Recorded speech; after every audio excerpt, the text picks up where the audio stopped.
Influencing others is a fundamental task for all leaders, so much so that we barely notice that we're doing it.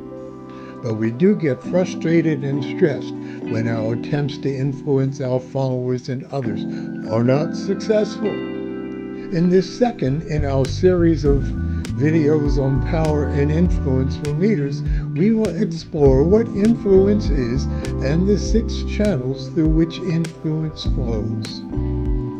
As we understand how influence works and doesn't work, we can become more skilled at influencing and more effective as leaders.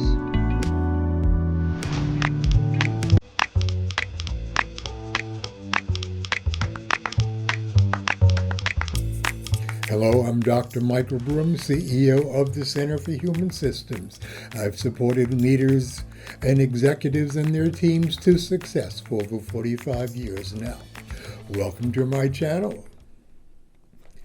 Influence is the ability to get others to use their energy at our direction. There are 6 channels of connection which allow influence to occur. To simplify, we will call them the 6 channels of influence. Through these 6 channels, others will allow us to influence them or not.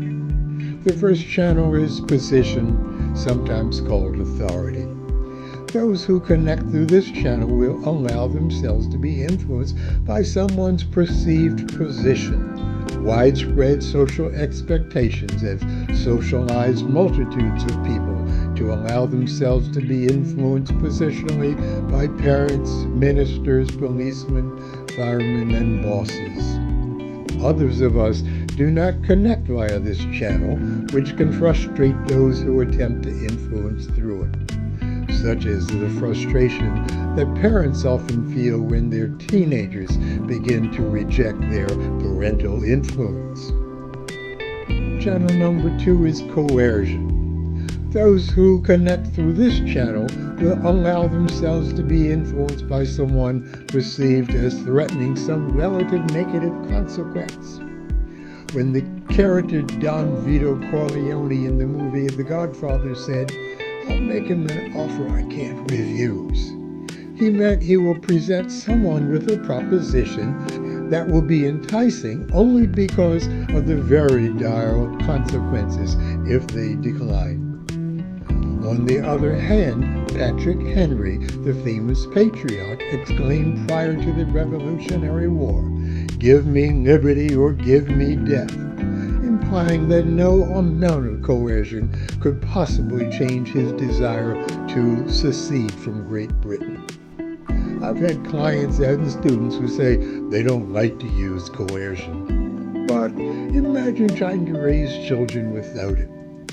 Many adults will not take their leaders seriously without getting their attention through the channel of coercion. Channel number 3, reward. Those who connect through this channel will allow themselves to be influenced by someone perceived as offering a relevant reward. In many gangster movies, some criminal says everyone has a price, implying that with the right reward, anyone can be influenced. Others simply do not believe that and cannot be bought at any price. Number 4 is expertise. Those who connect through the expertise channels will allow themselves to be influenced by someone perceived as having some respected skill or knowledge. A good example of that is those who trust our health to our physicians with little question, just as we trust certified electricians to fix any electrical issues we may encounter. Channel number 5 is attraction. Those who connect through this fascinating channel will allow themselves to be influenced by someone perceived as being attractive because of their special friendliness, intelligence, beauty, composure, or sexuality. Reputation, status, and prestige are also characteristics of attraction that are used within this channel.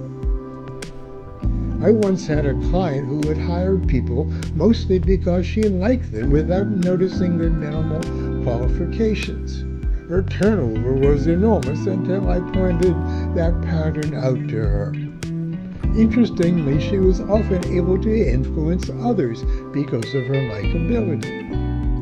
Successful leaders generally discipline themselves to use attractiveness as only a secondary or tertiary channel.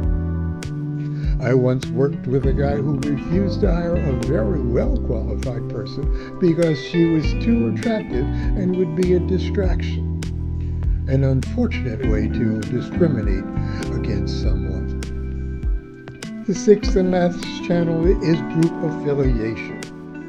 Those who find this channel relevant will allow themselves to be influenced by someone perceived as having a mutual bond based upon a common cause, such as women's rights or work group goals, or common group membership, such as a common ethnic group, profession, fraternity, family, social group, or network. What comes to mind here are the dyed-in-the-wool environmentalists who will connect quickly and easily with others who are driven by the same cause. In terms of common group membership, consider those who feel compelled to help family members because they are family, regardless of their dislike of the person. I want to give a shout out to John French and Bertram Raven, who first developed what they called the 5 bases of power back in 1959. Our 6 channels of influence were influenced heavily by their expertise. As a leader, your ability to influence others are hopefully heightened by understanding the 6 channels through which influence flows. You have likely noticed the consistent notion that influence must be allowed. That is the first of 4 principles of influence that will take your ability to influence to the next level. We will explore them in our next video. Also, the channels can be tricky since we often do not know which channel was the connection when someone allowed us to influence them. We'll explore that problem in the Principles of Influence video as well. See you there.